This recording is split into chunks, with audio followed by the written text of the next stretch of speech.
Assalamualaikum warahmatullahi wabarakatuh. Perkenalkan, nama saya Sabrina Nur Asisa dari kelas 11-3.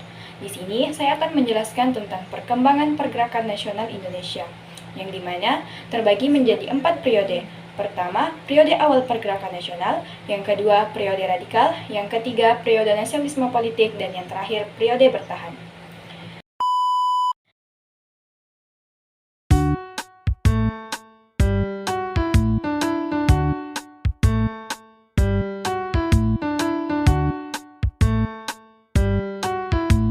Dalam periode awal pergerakan nasional, terdapat beberapa organisasi di dalamnya, antara lain yang pertama Budi Utomo. Budi Utomo didirikan pada 20 Mei 1908. Tokoh-tokohnya antara lain Dr. Wahidin Sudirohusodo, Dr. Sutomo, Gunawan Mangunkusumo. Organisasi Budi Utomo bersifat non-politis dan kedudukannya terbatas pada penduduk Jawa dan Madura. Kedua, ada Muhammadiyah. Muhammadiyah didirikan di Yogyakarta pada 18 November 1912 oleh Ki Haji Ahmad Dahlan. Organisasi Muhammadiyah bersifat non-politis dan kooperatif. Tujuannya yaitu untuk memajukan pendidikan dan pengajaran berdasarkan agama Islam, serta mengembangkan pengetahuan agama dan cara hidup sesuai agama Islam. Ketiga, Serikat Islam. Pada awalnya, Serikat Islam bernama Sarekat Dagang Islam yang didirikan oleh Ki Haji Samanhudi pada tahun 1911.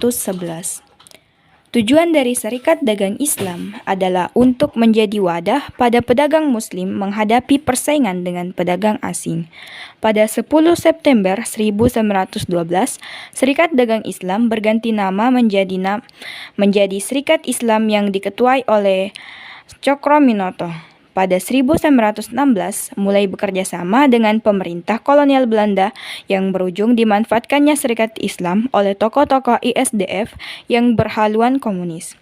Keanggotaan Serikat Islam terbagi menjadi dua kelompok, yaitu kelompok Serikat Islam Putih yang bersifat nasional religius dan Serikat Islam Merah yang bersifat sosialis.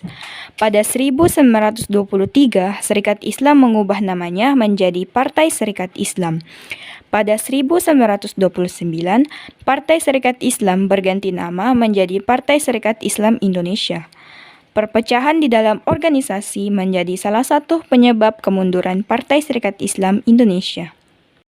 Keempat, Indische Partij didirikan di Bandung pada 25 Desember 1912.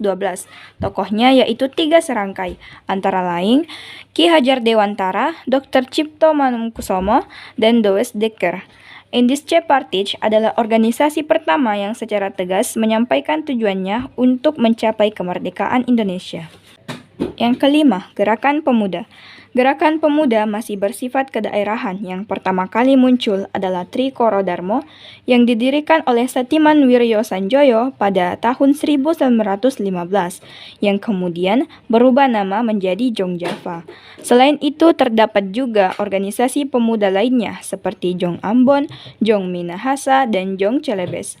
Pada Kongres Pemuda kedua pada tanggal 27 Oktober hingga 28 Oktober 1928, para peserta Kongres Pemuda II bersepakat merumuskan 3 janji yang disebut Sumpah Pemuda.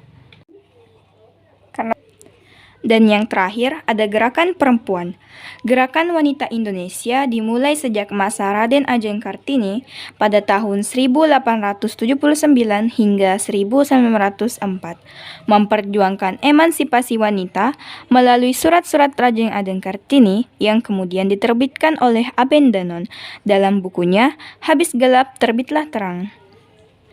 Selain Kartini, ada Dewi Sartika pada tahun 1884 hingga 1947 yang membentuk Sekolah Istri di Bandung.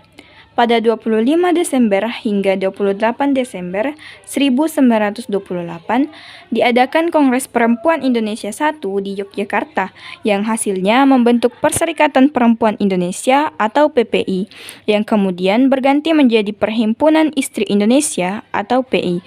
Pada tanggal 28 hingga 31 Desember 1929 diadakan Kongres Perempuan Indonesia II di Batavia. Hasil Kongres Perempuan akan turut serta berjuang memperbaiki nasib dan derajat perempuan Indonesia.